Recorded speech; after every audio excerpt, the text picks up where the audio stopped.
tangan-tangan negeri, penghantar perjalanan suci.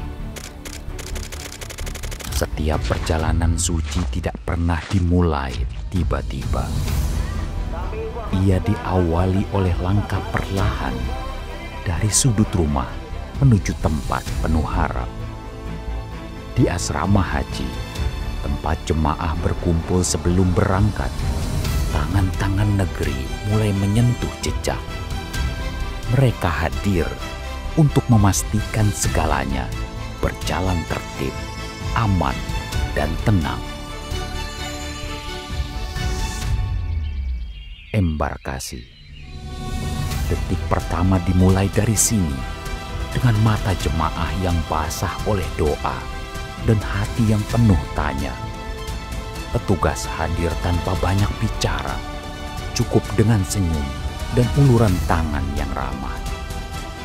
Ada koper yang dibantu diangkat, ada pelukan untuk menghapus gugup yang melekat. Mereka temani jemaah yang takut naik pesawat, menjawab tanya, memegangi tangan yang gemetar, dan menyeka air mata yang jatuh diam-diam. Semua dalam diam, dalam doa. Lalu pesawat mengudara tinggi, dan tangan-tangan negeri pun ikut terbang, tak pernah jauh dari sisi. Hingga pesawat mendarat di Madinah dan di Jeddah. Tanah asing, suhu terik, bahasa asing. Tapi di sana, senyum petugas kembali menyambut. Koper digeser perlahan, tangan lansia digandeng dengan penuh kasih. Mereka tak pernah bertanya siapa, cukup tahu ini tamu Allah yang harus dijaga sepenuh jiwa. Madinah, kota Nabi. Tempat jiwa menemukan teduhnya. Petugas menjadi kompas penuntun langkah menuju Raudhah, menata barisan, menjaga antrian. Mereka mungkin tak sempat sholat di saf terdepan. Mereka sibuk memastikan tak ada jamaah yang tertinggal di belakang. Maka jantung ibadah berdetak di sini. Dari dapur catering hingga lift hotel tinggi, petugas menata langkah demi kenyamanan jamaah. Ada makanan hangat, ada jadwal bus yang tepat. Semua lahir dari koordinasi yang senyap namun sigap.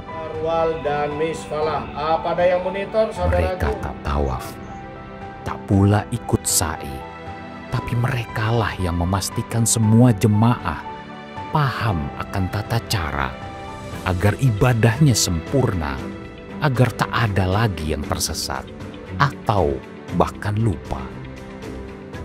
Dan saat itu terjadi, satu jemaah hilang arah.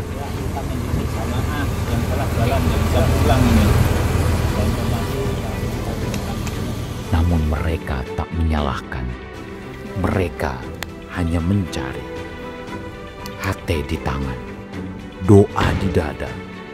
Mereka sisir-sisir lorong halte, hotel, hingga tenda.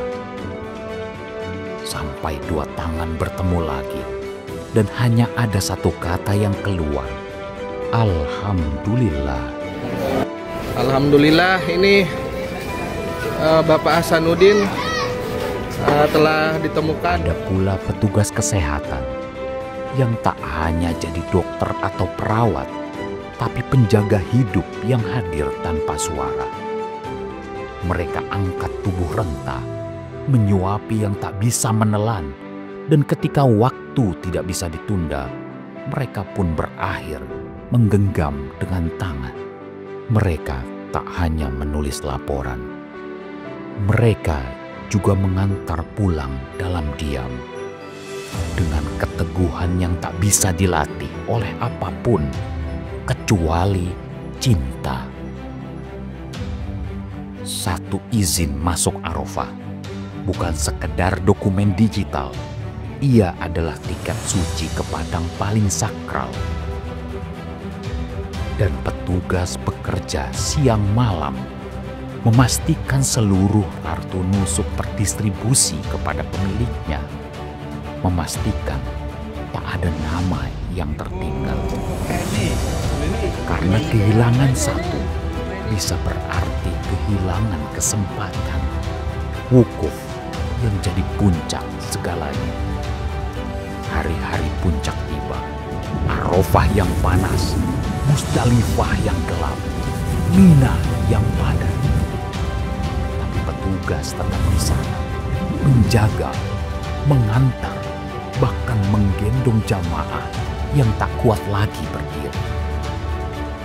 Mereka berdiri di antara batu dan dinding, di antara semangat dan kelelahan.